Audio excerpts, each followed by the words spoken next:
Okay, ladies and gentlemen,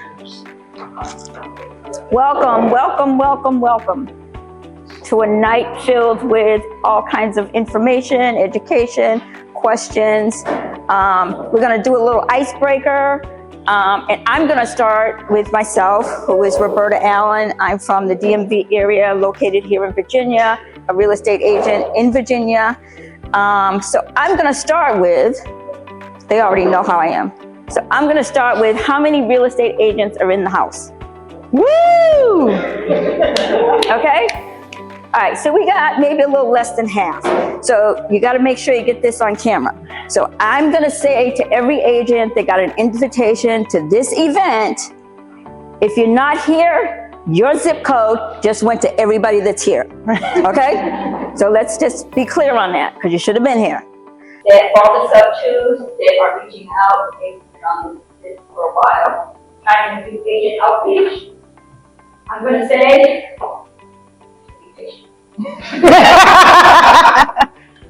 I have started that anyway before I became a realtor, during a realtor, and I want to mention for those of you who are out there, I am a referral realtor. So I give it away. So anybody that now is trying to get into that agent outreach,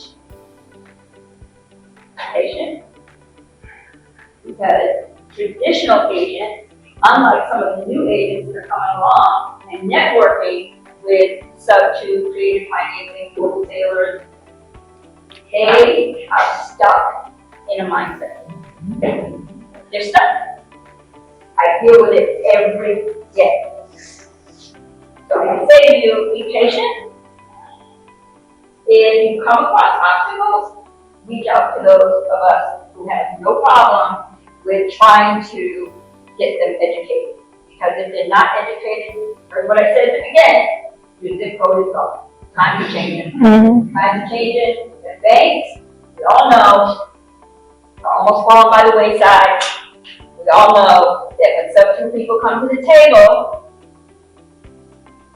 nobody's going to think about COVID, but they want to say about they can't afford it. Okay, so with all of that said, you're in a room with people who want to educate, committed to information and education. Take me serious. So now I'm going to introduce you to the host and sponsor of this evening, and let's go on with the show. Okay, so first I'm going to introduce you to the owners and founders of Imminent Estates. And I first met these ladies almost a year ago at an event down in National Highway. And I will personally tell you, from a professional standpoint, from a personal standpoint, that they are for real. Okay? They're for real. And any of you who work with them, know that these ladies are for real. They're committed to the community. They're committed to helping people get to financial freedom. So, without further delay, as they always say, I'm going to introduce you to, and they're going to tell their own story, to Stacy. First of all, I'm going to introduce her mom, Stacy, and then I'm going to introduce her daughter, JL. And I can't go without saying that there's actually another daughter in the house. She didn't say it, but she introduced herself. Okay? So, ladies. Thank you, Roberta. We appreciate it. First and foremost, we want to thank everyone for taking time out to come to our meetup. We don't take that lightly because we know that your time is precious. We are so excited and we're so grateful that we have this opportunity to share our story as well as our community of SubTo family members, because that's what you become when you become a part of SubTo.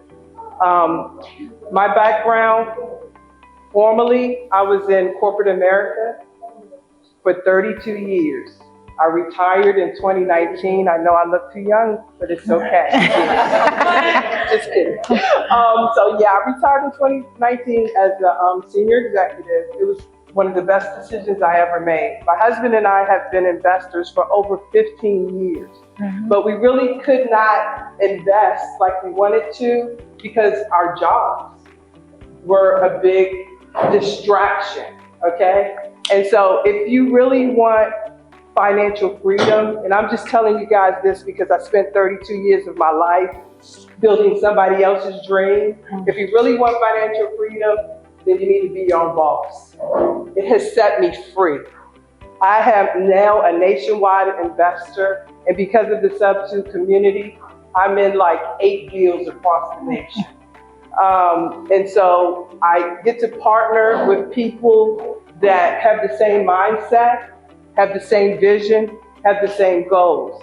I am also, because of SubTo, I retired with a great retirement package. The money was just sitting while I was losing it. So Pay said, you know about self-directed IRA? I'm like, what's that?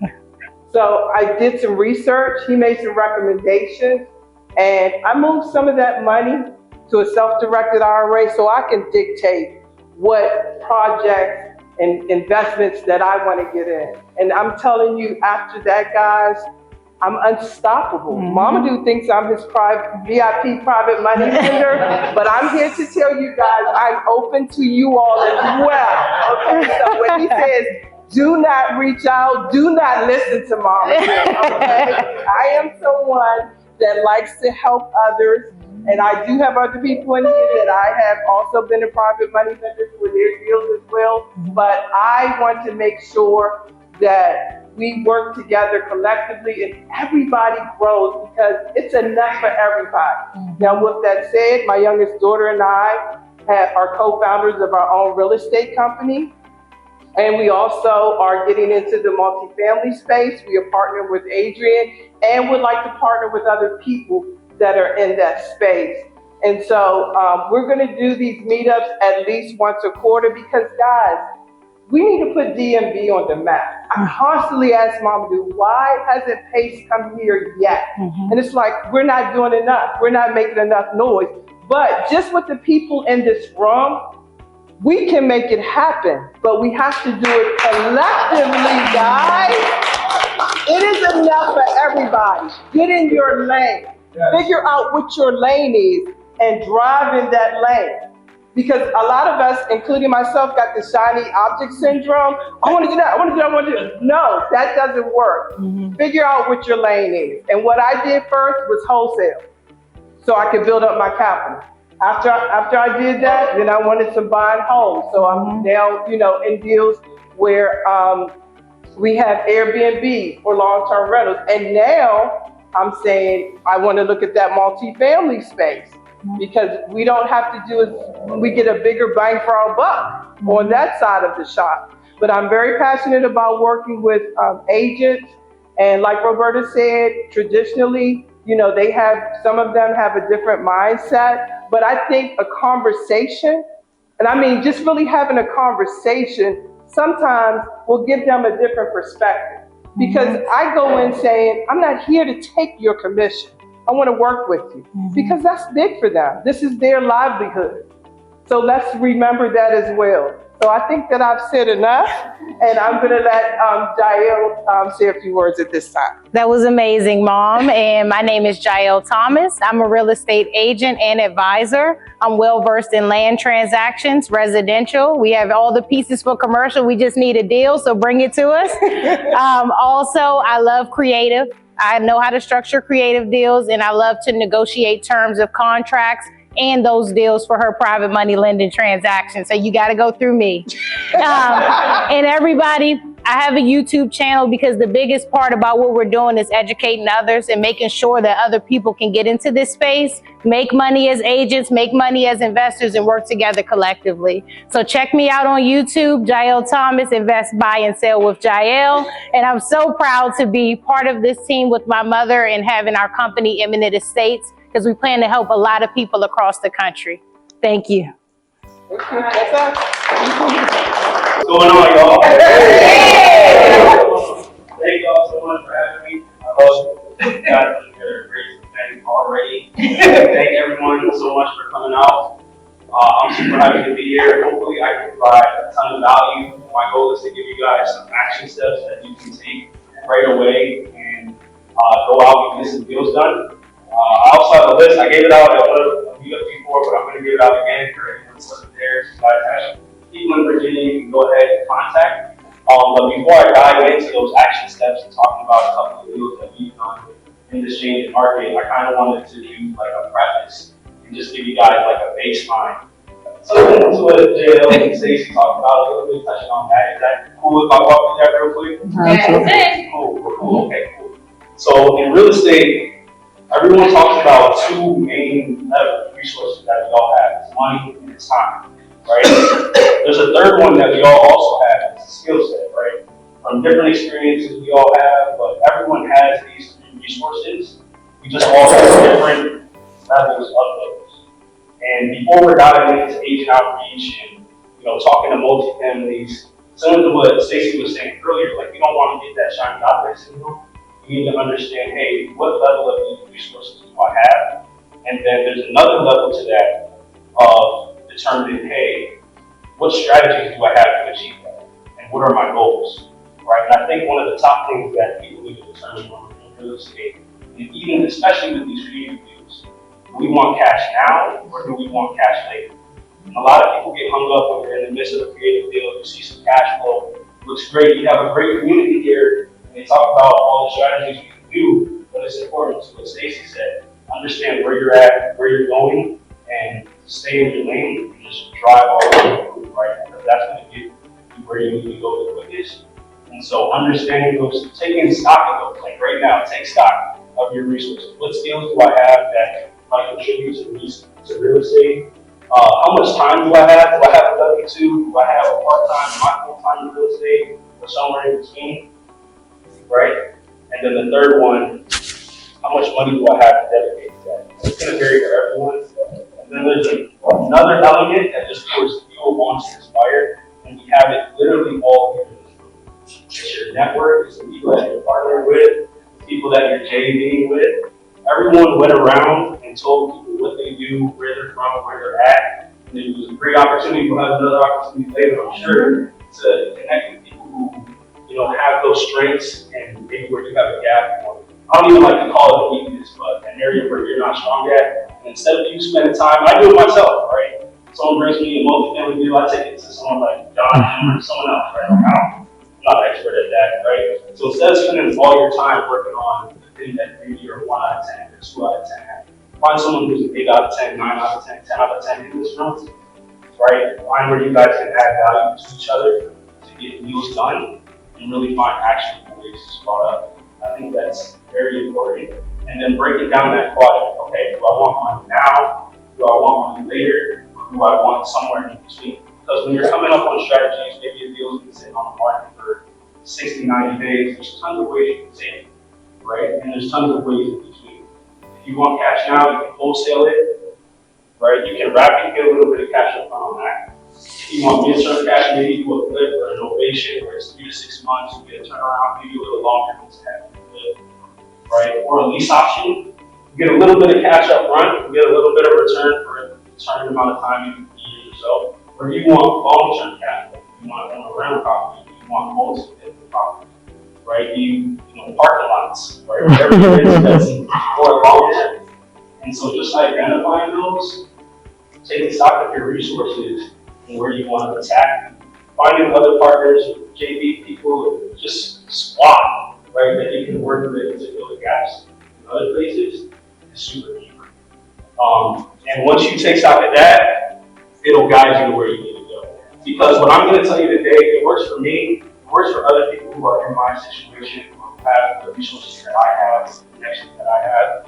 But for you, it may not work, right? If you're someone who's been doing flips for a long time, you have experience flipping, maybe you have a W-2, right, and you have money, I'm not going to tell you to go start a wholesale company. That just doesn't make sense, right? There's tons of other opportunities to take advantage of to get where you need to go, but still helping out agents that maybe have properties that are listed or clients that want to list, and you're like, hey, you're not going to walk away with anything at closing. You want to know this is best for you, right? So taking stock of those, understanding where you're at, finding your tribe and then just taking straight action at that. That's what's really important. And that's what I want to practice with. Understanding your resources, what you have, where you want to go. It's going to let you know how to get there. It's like a GPS. It's exactly where you're going to change the market. What we're doing right now currently that's working for us, we're targeting direct sellers. So we pull a lot of this, most entire landlord. We pull some free portfolio this.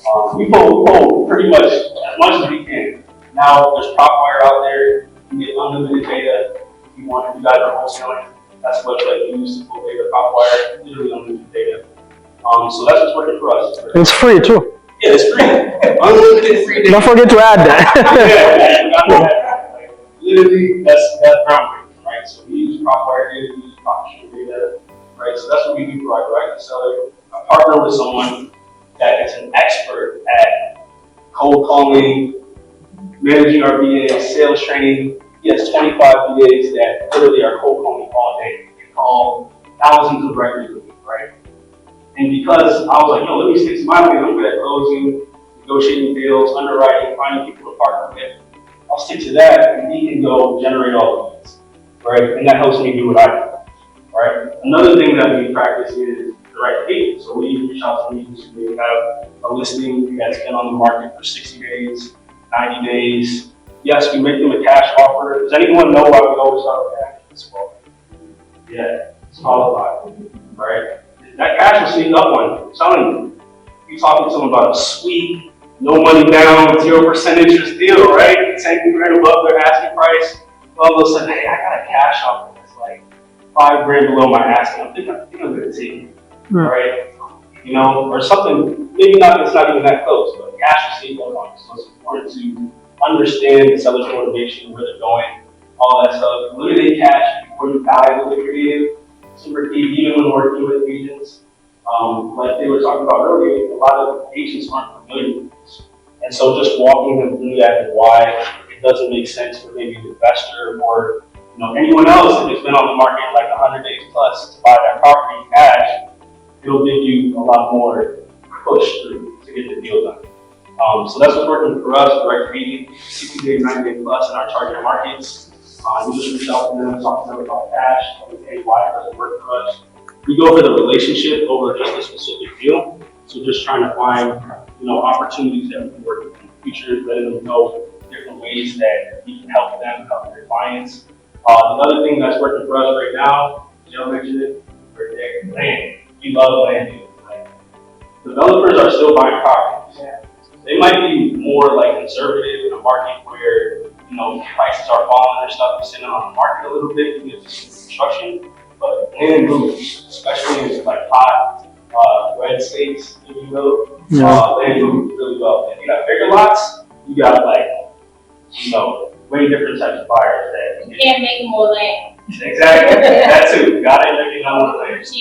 Right. Yeah. So you're not a land expert. We've done quite a few land deals, and you have more coming in. But man, I love doing land deals. They're easy to move. They're fast. So. And it works right now. It's easier than doing a cash transaction on a house. Not as much attachment. A lot of times sellers might seem like unmotivated, but it's really, I'm starting to call it like animation. They're game motivated. You don't necessarily have pain or motivation, right? They're looking for a game. So I don't have to pay this tax, right? Or I can sell this property and the first one, my tax is creative. So that's what we like. Land, direct agent, direct seller. That's what we're targeting. As far as creative deals and how we're doing it in this market, lots of seller finance. Those are game innovation sellers. The sellers selling to you on seller finance, you can have like a big name. They want a game. Yeah, seller finance sellers want a game. Some of them want to do a 1031 exchange. Some of them, just don't want to deal with the property at all anymore. They're tired. Start that tired landlords. You're even exhausted.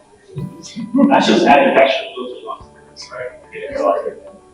They're ready to sell. You know what I'm saying? They will sell their clients for property. They'll let you do innovation. They're a slum. So you can watch out for those too.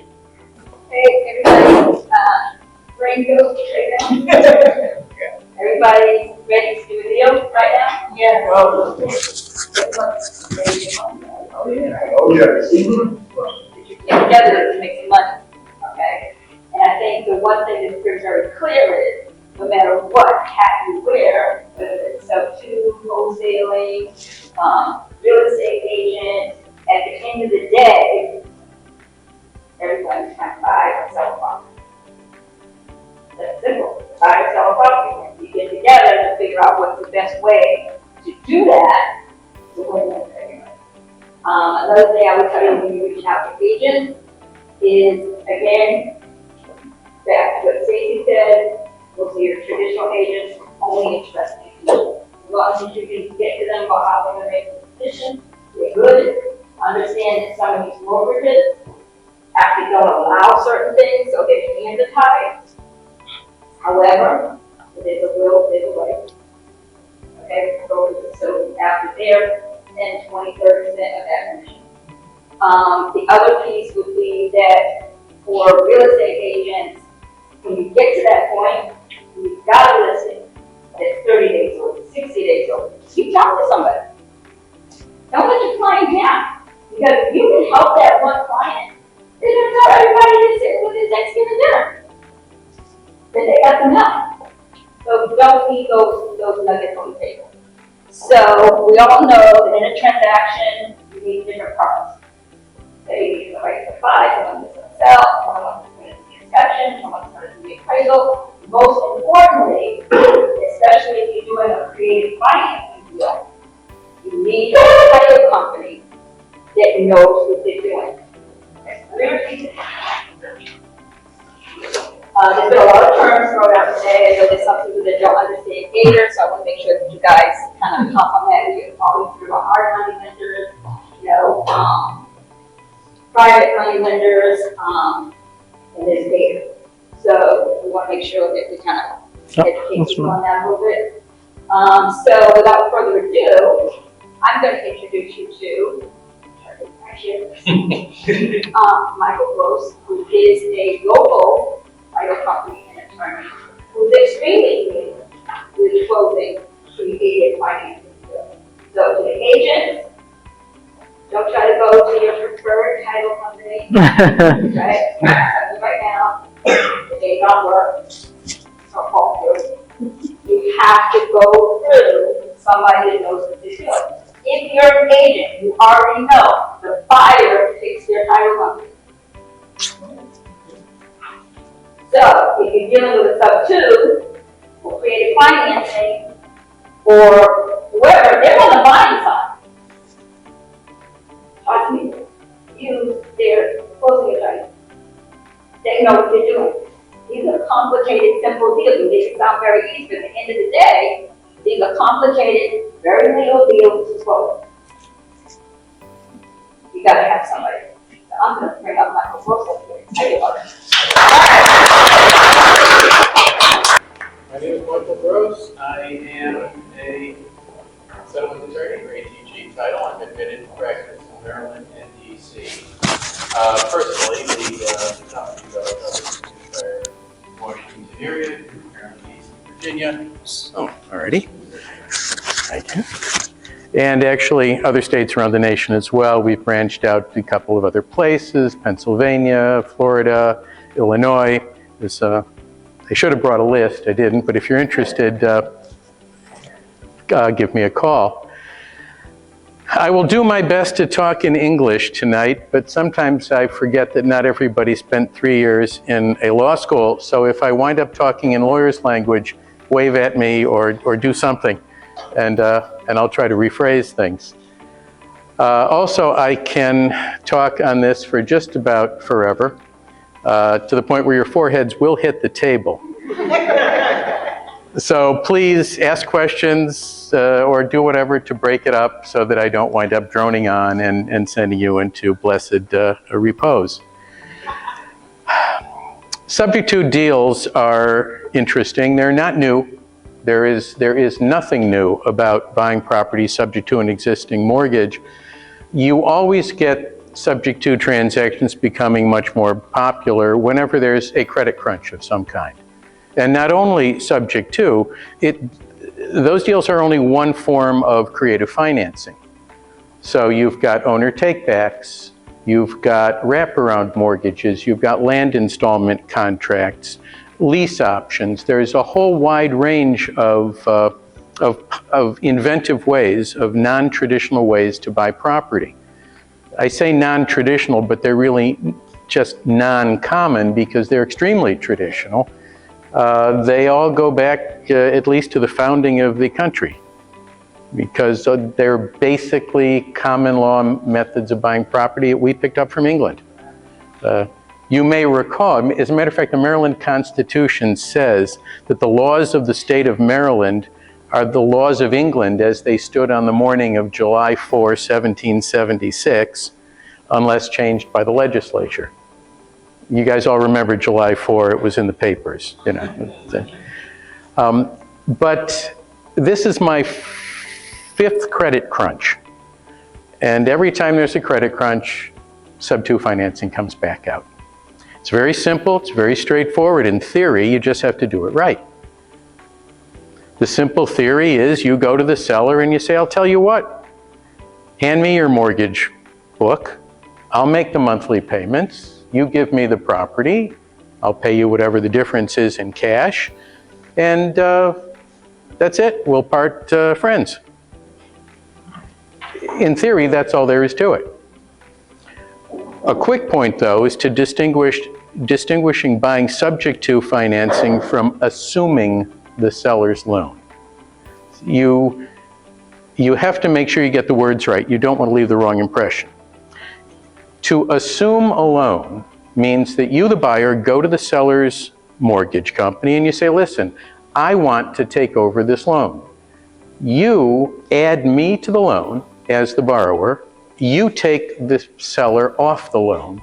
So now the relationship that exists is bank and buyer rather than bank and seller. That is not subject to financing. Don't tell anybody you're going to assume their loan. You're going to just create confusion. An assumption is a three-party deal, bank, buyer, seller. Subject to financing is a two-party deal, buyer and seller. Somebody mentioned before the fearsome due on sale clause.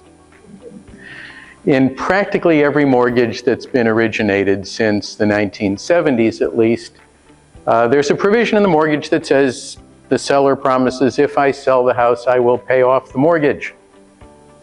Well, here they are. They're going to now sell the house and are going to pay off the mortgage. They're going to let you make the monthly payments. So the first question arises in many minds, is this illegal? The answer is no. The police will not come out and arrest the seller for doing this. That's the definition of illegal. It violates the law. It's not. It's a breach of contract. The seller made a promise 5, 6, 8 years ago as part of their contract with the lender that I will pay you off when I sell the property. Well, now they're just not doing it. They breached the contract. Contracts get breached all the time. If you go to a restaurant and order steak, potatoes, and peas, you know, I'll pay the $27 or whatever for steak, potato, and peas, and they come out and they say, I'm sorry, we were out of peas. So we've given you steak, potato, and green beans.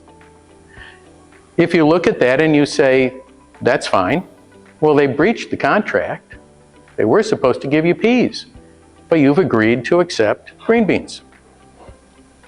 I suppose if you didn't want the green beans, you could say, no, I'm sorry, I don't want that order, and you have to send it back. So a breach of contract simply allows the other party, the non-breaching party, to decide, do I want to accept the situation, or do I want to get upset about it? Virtually never will the bank get upset about a due on sale clause breach. There are very technical reasons for it, banking law reasons, whatever, but the bottom line is the banks lose money if they call a due on sale clause into effect. Number one, the buyer is going to stop paying, probably. And number two, they have to pay their lawyers. And then number three, they have to do something called reserve, which costs them money. In the 40 plus years that I have been practicing real estate law, I have only heard of one subject to transaction that ever even got close to the bank foreclosing on the due on sale clause. It was a loan that was an old Maryland state low-income loan that could only be held by a low-income owner-occupant. So the bank called up my buyer and said, we don't want to foreclose on you, we have to foreclose on you. So they came up with a deal, and the bank inadvertently misplaced the file for 60 days, and the buyer refinanced, and that was that. The due on sale clause is largely a paper tiger. It's a relic of days gone by when smaller lenders, local banks, held their own mortgages. And they knew who their borrowers were, and they cared. Nowadays, most mortgages are spun off into large investment packages held by insurance companies and other folks. They don't care who their borrowers are. They just want to get paid. And as long as the payments are made, I won't guarantee it, but it is extremely unlikely that a loan will go to foreclosure for violating the due on sale clause. It just doesn't happen. How you go about setting up a subject to transaction? How does it work? I can't tell you necessarily how to sell it to the sellers because every seller is going to be different. They're going to be motivated by different things. Different things will be important to them. But effectively, all it requires is a paragraph in your contract which says that I will take titles to the property. I will continue to make your mortgage payments. That loan will not get paid off, but I will agree to cover it from now on. The details of how that's written out and whatever, that happens at the settlement. That's our job as settlement attorneys to put in writing in a little greater detail that basic promise. If you don't pay, usually, if you violate the terms of your deal with the seller, well, then the seller, you breach the contract, can come back after you, sue to undo the transaction, or otherwise sue for the money to pay, whatever it is that they want. You're not going to do that, however, because you're good and honorable individuals, firstly. Secondly, it would not be part of your business plan to want to do that. For those of you who are doing buy, rehab, and sells, by the time you roll out of the property, the bank probably won't even have figured out that the loan was taken subject to, and the loan will be paid off at your closing. I have seen people who want to resell property yet still subject to the existing mortgage. I would suggest to you that's really not a great idea because you are now putting your financial future in the hands of a third person because you promised the seller that you would pay their mortgage and now you're relying on this person.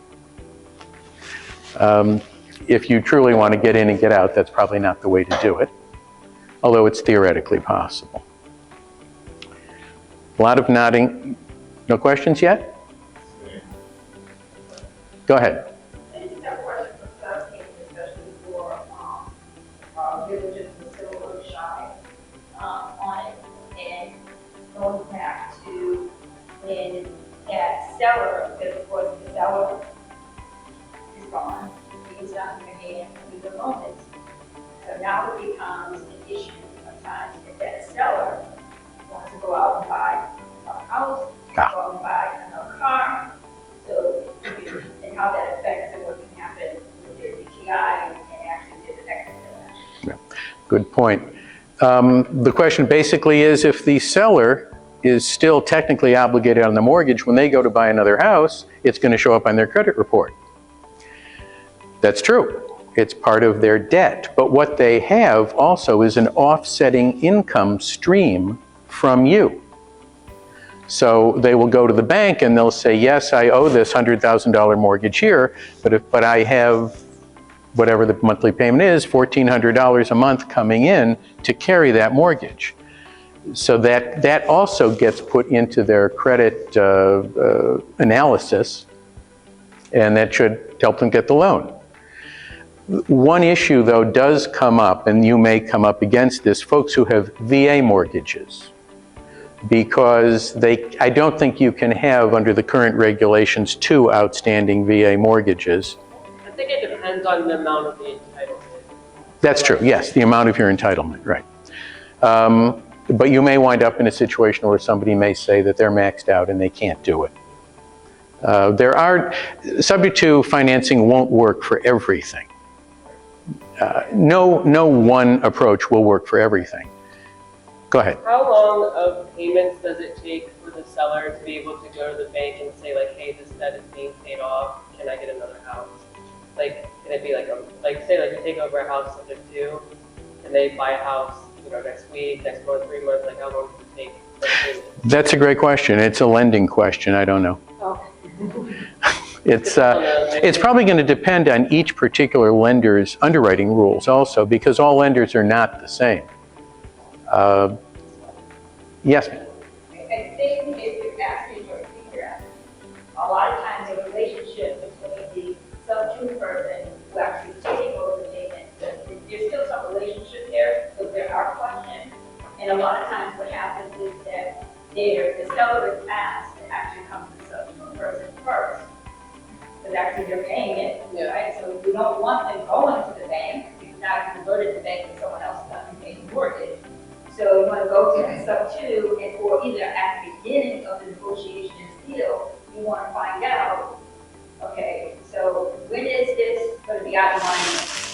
You want to be able to explain that process too. So I want to be very clear that for an agent, okay, when it comes to explaining that to your client, you need for the SubTo person who is educated and knowledgeable to explain that process, because that will come up in the conversation, because it depends on the buyer. I mean, the SubTo person may say, I'm not going to get out of this for 6 years. I'll be out for 3 months. So that person who now has no deed, but the mortgage is still in their name, and then know, okay, 3 months from now, it'll be out of my name, I can come move on. So yeah, there should be some kind of conversation at the beginning on when that's going to be on. Yeah, that is a very useful confidence builder for the seller. If you tell them, they know you're an investor. And when you walk in there and show them your business card, it doesn't say the United Way. So you're not there to do charity.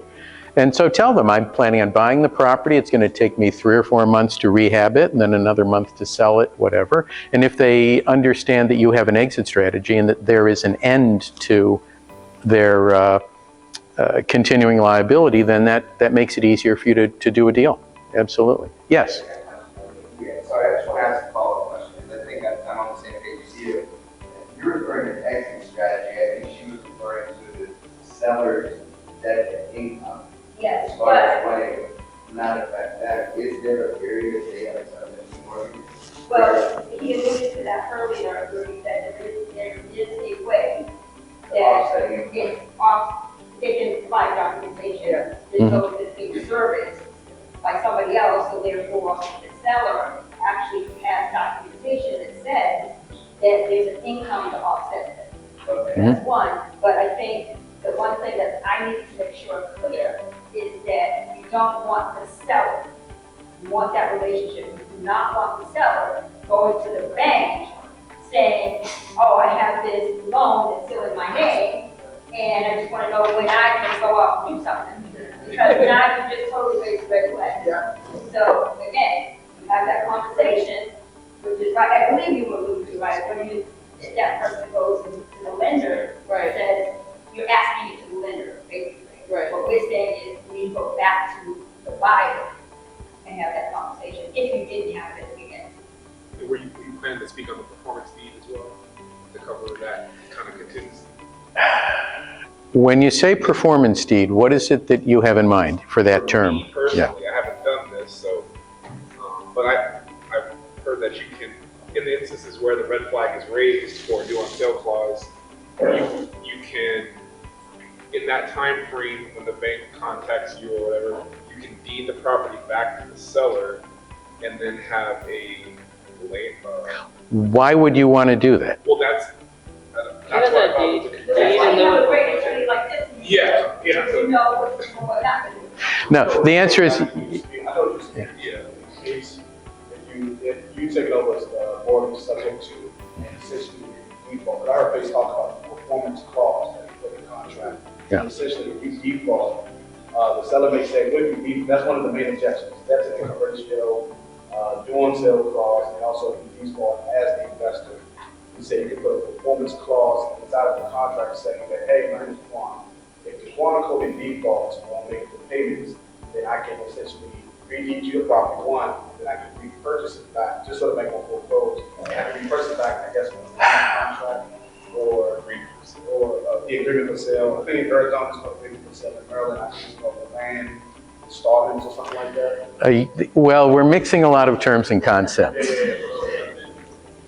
Go ahead. I just want to clarify. So I think Mason talked about the performance fee a lot, and I just want no offense to anybody, right? But performance fee is something that's basically a training, right? So just wanted to be clear about that. I think what exactly it doesn't necessarily apply across the board. One thing that can apply though, and correct me if I'm wrong, but the deed in lieu is probably a better route to go that's safer. Yeah. Right, because that exists outside of the case, right? It exists across the board with every single thing that phenomenon exists. So when I communicate to yourself that you can be moved, right? You can't consider with the form. Yeah, right. Yeah. So, Yeah, that's what I was wondering how you were using the term, because it's not a Maryland thing, let's put it that way.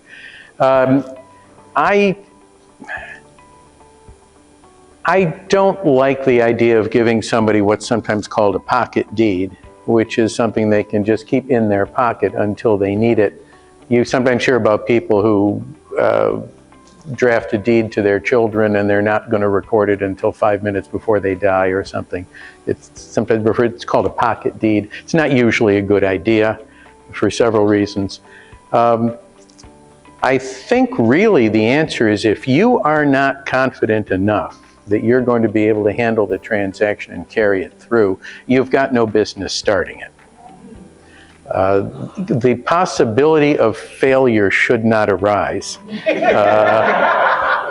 because you will have done your due diligence and you will have figured out also an exit strategy. And you should never get into this sort of thing unless you have an exit strategy, because you have to make sure the deal works for you, which is well, this applies to any real estate transaction, SubTo or not. If you don't know that you're getting out of it profitably, there is no point getting into it. And don't shoehorn a deal together that isn't going to be profitable, even though you have spent several hours, days, months pulling it together. If it's not going to work, it's not going to work. And you have to leave enough room in the deal for unexpected problems. Now, this is my Yogi Berra moment. You know. I wrote this once upon a time, and it just works. When you're investing in real estate, you have to expect to spend money you never expected to spend. It's just the way it works. There will be something that comes up. And you can't so finely balance a deal that $50, $100, $300, $1,000 is going to overturn it. If you're in that position, don't do it. Our owners had spray painted the interior without using drop cloths. Refinishing job. And then the living room where it happened merged into the dining rooms. You had to do then you might as well do the stairwell, you might as well do the whole house. It happens. You have to be ready for that kind of thing. Sure, go ahead. You may have mentioned this, but it's a little bit hard to hear at times.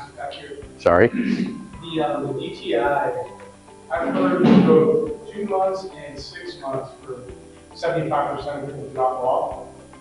Is that, well, first off, is it 2 or is it 6? And is it Nationwide, it's hard for us to depend on the state. DTI? Yeah, for the debt to income, to drop off whenever the SubTo, is done. Oh, you're talking about how much the lender will discount the income? Yeah. I've heard different things. I've heard people say that the lenders will treat it like they treat rentals, and they'll use about 75% of the anticipated gross income of the rental. I really don't know. That's a lender's question. And every lender is going to be different. You know, you just... I think it would be a good idea if you guys have to deal, we know that your seller maybe wants to go get a loan for a house, or a car, or something like that. Like, be transparent with them up front, and then two, maybe you can have a conversation with whoever they need to get lending from or financing from beforehand, see what they need to see to be satisfied, so that you already know up front without like closing the deal and being like, oh crap, I gotta wait a year to find this. So talk to the lender beforehand, because they're all going to do. Yes, sir. That is true. Any big guidelines that are 12 months. For 75? Or if somebody does not have the way to pay the debt, it has to be on that 12 months of payments to have 100% on. I can't speak to the 75% that pays the clock down. I think that is just my discretion. But any big guidelines are 12 months. So the 75% is like 12 months for 100% is pretty much. Right, That's what I think across the board. But 75% doesn't always. Like sometimes it's 0. Yes. And we chat a little bit. So if you're acquiring a SubTo property, keep as a buy and hold for the cash, or is it better to buy that in a land trust or the LLC or how? How you take title is a whole different analysis, because it's not dependent on the form of financing, of course, because you could take title in different ways with standard financing too. It's a lecture in itself about the organization of entities. I will tell you, though, that land trusts to own property are more of a Western thing. They're not so much a Maryland thing. They have come to be more popular because a lot of the folks who give lectures are from parts west, and they use these and understand them. The claim is that they avoid personal liability or avoid putting your name on record better than an LLC does. My personal opinion is they don't. As a matter of fact, given the way Maryland has, a land trust as an investment vehicle is not a Maryland thing. So it's simply considered to be a standard inter vivos trust. And yes, you can reach the settlor of an inter vivos trust if you're going after assets. It's highly technical, so how you set it up. Not to mention the fact that if you are an investor and you're dealing with your own property and you don't have a large corporate structure to hide behind, if you're the one who's out there dealing with people, it doesn't take a rocket scientist to figure out you have something to do with the LLC or the land trust or whatever. Anonymity is something that's hyped and sold by a lot of people, but in my opinion, vastly overrated. If you set up your entity properly, if you maintain it properly, if you don't arbitrarily wash money in and out of your own pockets and the LLC back and forth, the corporate veil will not be pierced in Maryland. The last time, we were just on the lawyers listserv, we were discussing this a while ago. Nobody could come up with a Court of Appeals decision recently that has pierced the corporate veil in Maryland, where people watch their P's and Q's. If you're going to get sloppy, you're going to have a problem. But if you maintain yourself well, you won't. It's all that, as with anything else, it's that simple and that complex. Okay,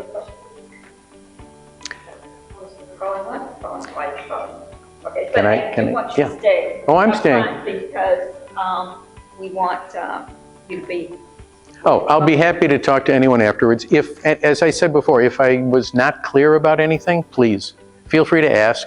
I don't bite. You can call the office. I will take the phone call. Just to pick up on one other point about being in your own business and controlling your own destiny. I am in a sole practice. I have had other lawyers working for me, but basically from the beginning, except for the first couple of years, I was my own master. And it feels very good to be your own master. You can decide to go home when you feel like it. On the other hand, you are the person of last resort, so if something needs to get done, you do it. But in any event, I have been to some extent in your positions. I know where you are, where you're going, and I wish you the best of luck in getting there, and if you keep at it, I'm sure you will. So I am very honored and very proud to introduce your fellow SubTo, my go-to, again, for real estate agents. Pick up the phone and call these guys and say, look, you know, wholesalers call me all the time. I got this deal, I got that deal. Someone else is calling, I got this deal. I'm reaching out. Because you gotta get the right people at the right place to make the right deal happen. Okay? We all wanna make money at the end of the day, but you gotta make it happen.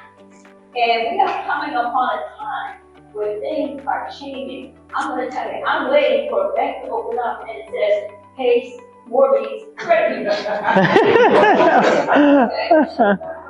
So, I'm proud to introduce to you. Thank you, thank you, thank you. Thank you so much for that. Let's go. Okay, how is everybody feeling?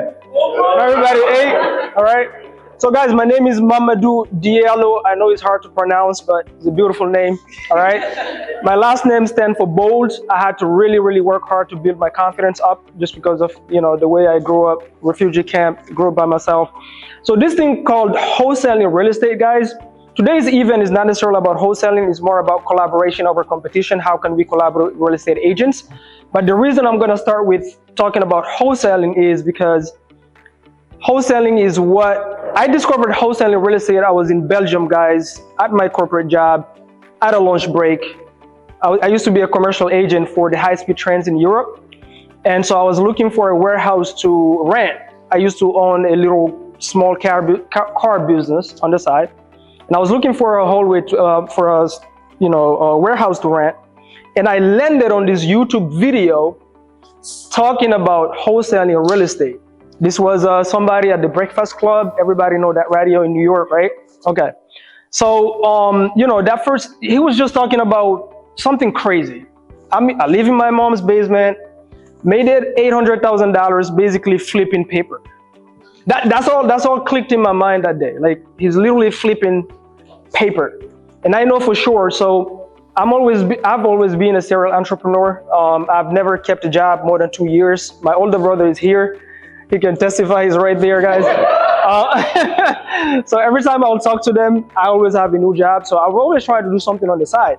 But when I heard this, I was like, I've always tried to do real estate here in Belgium. It's not working. The only thing you can be here is either a property manager, mostly, or a realtor. I didn't even know what a realtor meant at the time. But once I got into this business, I understood what it means. So wholesaling is dear to me because without that YouTube video, I wouldn't have 3 months later quit my job, took a one-way flight ticket, came back here and jumped right straight into it head on, right? So when I decide something, I just go in. You know, my brother's here and they try to slow me down, but I'm like, no, I'm gonna go ahead and prove a concept. So wholesaling, just the word itself is really, you know, dear to me. And somebody said earlier, I always have a phone. The reason being, guys, is because if I hadn't landed on that YouTube video, I wouldn't be here. Like, somebody out there needs your story. Somebody out there just watching one of your videos will wake up one morning and take action and completely change their life. Like, I literally, guys, I came here, I was like, done, I'm gonna do Uber and Lyft and prove this thing either is real or is fake, but I'm gonna prove one of the two. and ended up being real. So wholesaling is really, dear to me because of that story. So that's why I always have a camera. I believe people need the story, and inspiring others is something also I'm super passionate about. So thank you. So with that being said, the event today normally is to really bring real estate agents and collaborate with investors and help real estate agents and investors also do more deals and have more closings. Because right now, 2023, everybody knows a lot of property is not selling, sitting on the market. Just this, honestly, last month, we've paid over $50,000 in, commissions or realtors on creative finance deals. And so, but what you find is when you start marketing to real estate agents, you quickly realize that, they don't get trained to, take off that realtor hat. They just cannot think outside of that box. And so we want to bridge the gap, create that collaboration over competition, because there's enough out here for every single body. If you think any market is saturated, it's just because you are in your own head. There is no such thing as a market saturation. Every single market has its opportunities. And right now, the opportunity, the reality is creative finance is going to be a thing. It's not going to be, like Michael Gross said, it's nothing new. It's not like anybody invented this. I think Pace Morby and the SubTo community just like perfected it in the sense of we're super loud about it. Some of the old school guys that do creative finance, they just never talk about it. They just do it, handshakes, not on social media. They don't talk about it on YouTube. I think that's why, because it's popularized right now, a lot of people think it's a new concept, but it's absolutely not. And so the challenge with real estate agents is just literally just giving you ear and listening to the option, even though they've had a listing on the market for 3, 6, 7 months. They're still just, it's crazy. So I don't know, it's maybe the way they've been trained or whatnot. But really the main goal, and who's not SubTo in here? Who's not part of SubTo? Okay, out of the not part of SubTo, who's a realtor? Oh, okay. Oh, you're okay. So do you even know what the word subject to? When we talk about subject to, do you know what it means? Now you know. Okay, there you go. So the reality is this, honestly, like when you start reaching out to real estate agents, you soon realize that they have no clue. This is not a criticism or anything like that, but most real estate agents have never invested in real estate. Like they list real estate for commissions, but they don't invest in real estate, right? So they don't understand that side of things. And also they haven't been trained to think like an investor. What do I mean by that is if a seller comes to you and they have a property to list, if you know how a regular fix and flipper or a buy and hold investor go get a loan and buy, then you know where your seller need to be because of all the fees involved and all these things. So most of them don't know. That's just the reality of it. So I think right now creative finance is going to become a thing. Everybody, like right now, if you look up on the market, there's this thing we call wrap. It's like super popular. There's a lot of deals that people bought properties 2 years ago. Now they got to get out of it. And so there is no equity. And on top of that, you cannot cash flow as a regular rental. So even on the exit strategy, creative financing is becoming a thing, right? So the whole goal for this here, guys, is to bridge the gap between real estate agents and real estate investors, and mainly try to see how can we do more deals together. How can real estate agents be more open-minded and use creative finance as just a tool in their tool belt? It's the same thing, like your license should be a tool in your tool belt, right?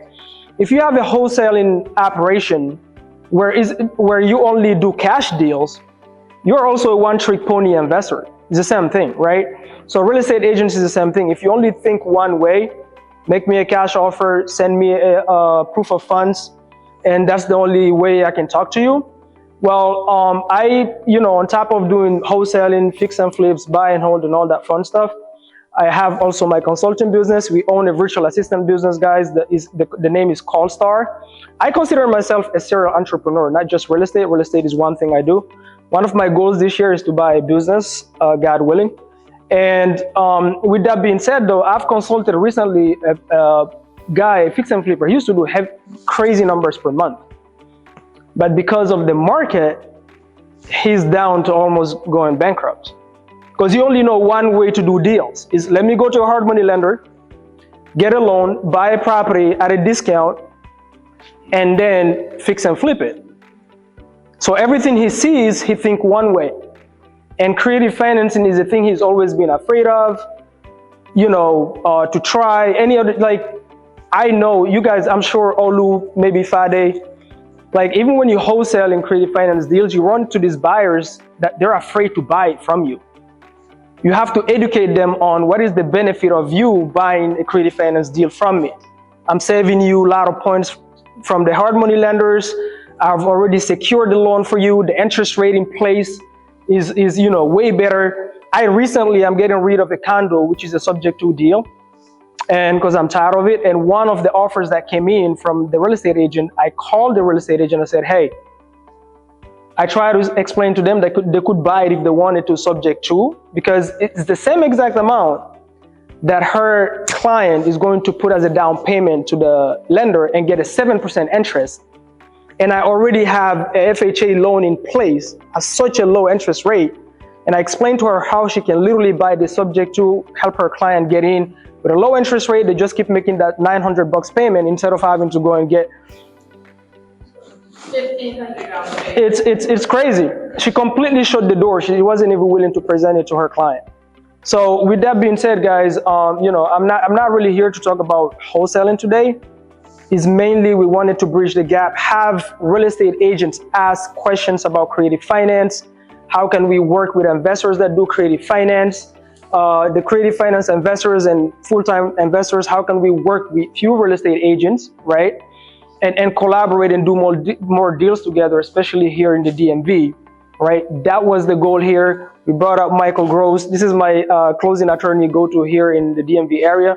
Every creative finance deal we do, straight to him, right? So with that being said, I don't think we got to the part, right? And by the way, yeah, it's ATG title. That's what I close with. I know we haven't gotten yet to the part where we talk about the deal specifically, right? Because I wanted to go through, so just so real estate agents understand, for those maybe watching later and hate wholesalers, hate investors in general, the reality is, guys, I think number one, if as a realtor, if you hate wholesalers, oftentimes I've found is just because. So in my experience, when you do real estate agent outreach, right, from Friday evening to almost Tuesday, it's super difficult to get them on the phone. Even though they've had a listing on the market for 3 months over. I've had real estate agents with pre-foreclosures about to go to auction. You cannot get hold of them on the phone. Do you really care about your client? Or you bring up subject to help them. They don't even want to take it to their seller, and they rather let their client go to foreclosure just because they don't want to hear about it, right? The reality is, I mean, you make more money. If you talk to my team, as you know, when we call people or we do agent outreach, we're a one-stop shop. I can refer you to an agent if that's the best route for the seller, right? And we're gonna go through case studies to show you the type of properties we go after and the type of sellers we work with. It's usually sellers that you, real estate agents, you're absolutely not capable or not willing to help at all. Like you wouldn't even do and go to the extent that will go to help them. Sorry guys if I lose my English, okay? Okay, so like my first check that I held in my hand was actually a subject to check, even though my first contract was a cash contract. It was a $19,000 deal subject to Baltimore City, and the cash deal was a $68,000, but the subject to closed sooner, right? This was a lady in Baltimore. She had a for sale by owner sign on her yard. She didn't put it on Craigslist, nor Facebook, nor Zillow, just the yard on the sign, the sign on the yard. So you have to drive there to see the sign. There's no way you've seen it anywhere. And because when I started wholesaling, when I left my job, I was doing Uber and Lyft, and then I would call, whenever I drop off somebody, I would drive for dollars in that area. Whenever I drop off a customer, that was easier for me. I was like, I'm done with the 9 to 5. Uber and Lyft allow me to control my time. I can shut down the app anytime I want. And so if I drop you off, then I'm driving around there and looking for properties. And if I get like 30, 50, then I'll go to BWI airport and I'll hand dial sellers from my passenger seat until my next client, right? So one time I dropped off somebody in Baltimore and I saw for sale by owner sign. So I called directly from the car. This was a single mom, just got divorced, right? She had about 2 or 3 daughters, and she was looking to sell this property for $78,000. I had no clue why. She was married to this number, but she was not having anything less. And at the time I was super new, so I didn't even know like how to negotiate, so I just decided, you know what, like every newbie, we're too quick to set up a walkthrough appointment just because we're afraid to ask the hard questions. So I set up a walkthrough appointment.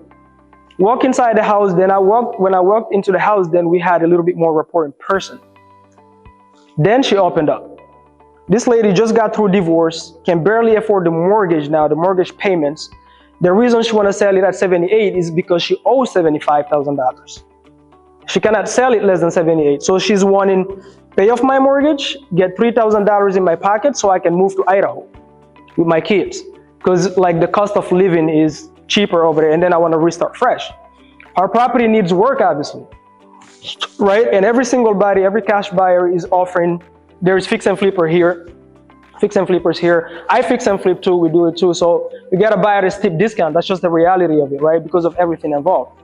And so everybody was offering her $45,000 cash. So she's had this sign when I got to her over 4 months. She was stuck for $3,000.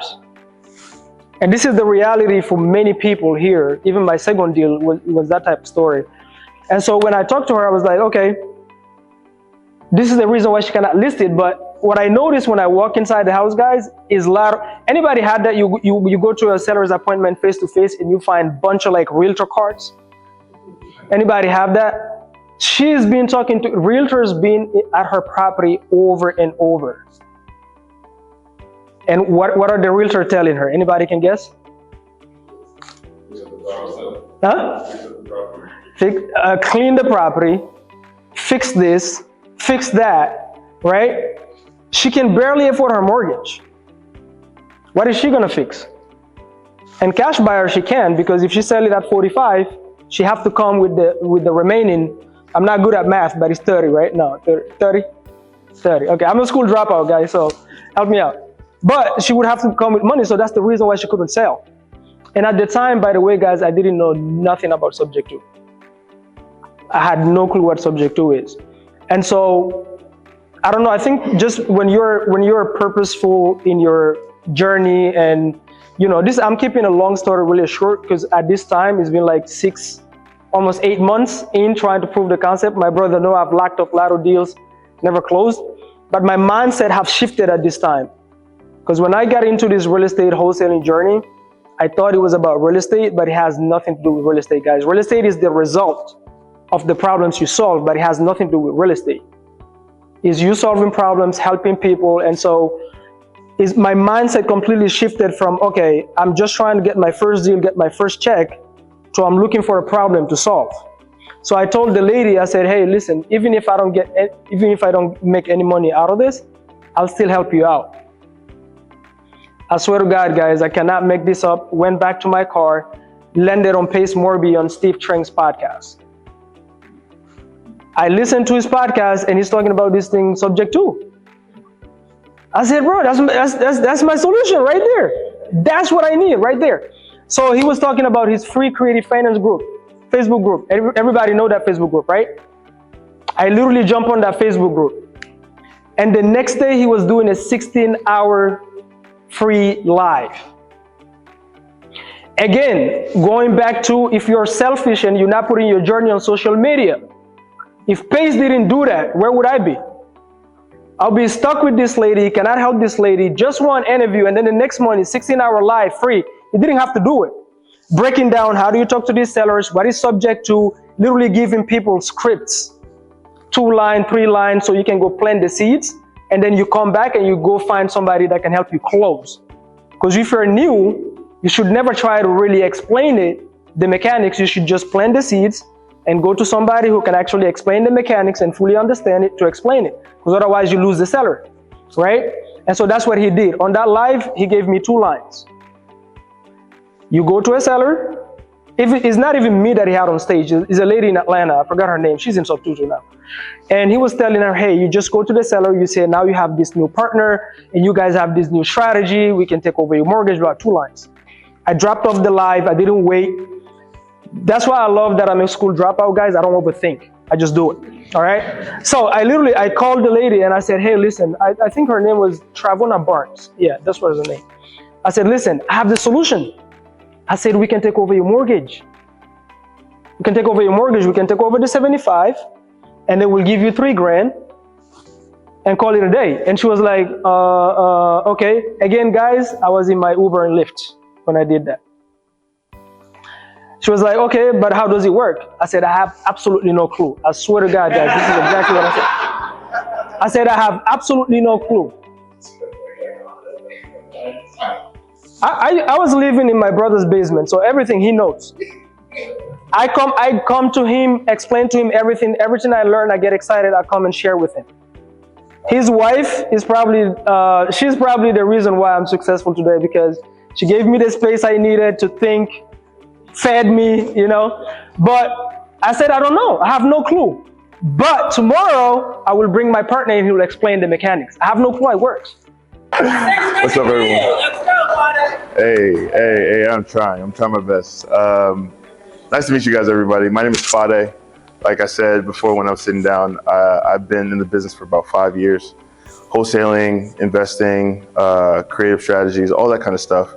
I've always heard of novation agreements from PACE, right? So I was pretty familiar with the strategy overall. I just hadn't seen it in certain formats, right? So the way that PACE pitches, if you guys are familiar, PACE will tell you to go to a seller, talk to them, negotiate with them, give them a cash price, see if they're open to more SubTo, seller finance type of stuff. But sometimes sellers, they might have a property that might show well, it's just dated, right? So usually with those type of sellers, they don't actually want like a 50, 60 cent on the dollar kind of offer. They want something closer to like 70%, maybe sometimes even a little bit higher. But there's still margin with that, right? So what I did with my specific sellers, I had a conversation with them, told them about what I do. Their situation was kind of bad where 2 parents, they actually outlived their daughter. Really unfortunate, very unfortunate. Her daughter owned a property in DC. One of the parents was in a nursing home. Other parent was in Florida and is blind. So very terrible situation. I actually started talking to them last March. So it's been about a year and we just closed on it last week. So they were in a situation where the daughter, she still had a mortgage against her property. They weren't in the position to start making those payments. They also didn't have the money to actually approach an attorney to get the probate started. They're financially okay. They don't really have the whole entire world, but they also don't really need that much more, right? Their main goal right now was just to maintain their health and they don't want stress, right? So this property was what they considered stress, right? Despite the fact that it had a bunch of equity, right? But they're not looking for that. That wasn't their main motivation. Their main motivation, like we always pitch to sellers, is convenience, right? That's the main thing for them.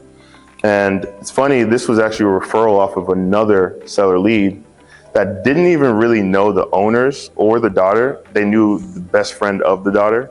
So there were a lot of awkward conversations there to try to find my way to actually get to the actual decision makers. But it was really cool because after a while, I built a relationship with the entire family, met multiple people, multiple different personalities, and they're all really down-to-earth people. It's just that the side of the family that was closer to here, closer to the property, they are not necessarily as high in income, and they found themselves in positions where they probably shouldn't have been, like drug-wise. So the father that was out in Florida, he did not trust the family here to really even take care of the process for him. So there were a lot of like stressors, a lot of different factors at play, to the point where he was just like, let it go. Like, I don't really care. So I reached out to him, told him what I do. It took me about 4 months after I actually got a hold of him to get him to trust me. But he's one of those older guys where it's hard to like actually cross that barrier. But once you do, you're in. Yeah, true. Yeah, because they never know, and they're trying to figure out like who's real, who's not. Right. So he actually had multiple people reach out to me that he trusted, including his realtor. His realtor wasn't trying to get involved in the like minutia of it, but he did want to know that I actually had proof of funds and I had credibility and all that kind of stuff. So I gave him my company, gave him proof of funds and all that kind of stuff, and he was like, "Yeah, this guy's solid." And he said that to the father. Once he said that to the father, he was like, "Okay, I believe you, whatever you say." Right? So ended up talking to him. I told him, "Hey, you could probably get more if you listed this on the market." Right? An agent's probably going to tell you to fix up a couple things, right? But you could definitely get more, right? I can give you a range of what investors are paying for in the area, and then I can give you really what you can expect on the market, right? So one thing I always do is I always try to be transparent with sellers, let them know that, hey, like there are better routes, right? Tell me if I'm missing something, but you can make a ton of more money this way. So why isn't that attractive to you? And that's where the motivation comes out and that kind of thing. So that's where I learned all these things about him. Ended up negotiating a price down to 190. Actually started at 200, but there was a pipe burst, so I got that price adjustment. That was when it was like really cold outside. It was like around like December-ish, but there was like a teens temperature type of day, and the pipes burst. What I was planning on doing was just selling it to a cash buyer off market, right?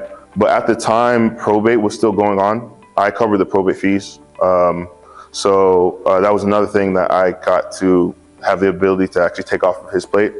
Probate was still going on. I'm not gonna accept the cash offer and just wait like another 2-3 months, right? And obviously cash buyers are coming in low and all that kind of stuff. They want the best price on the property.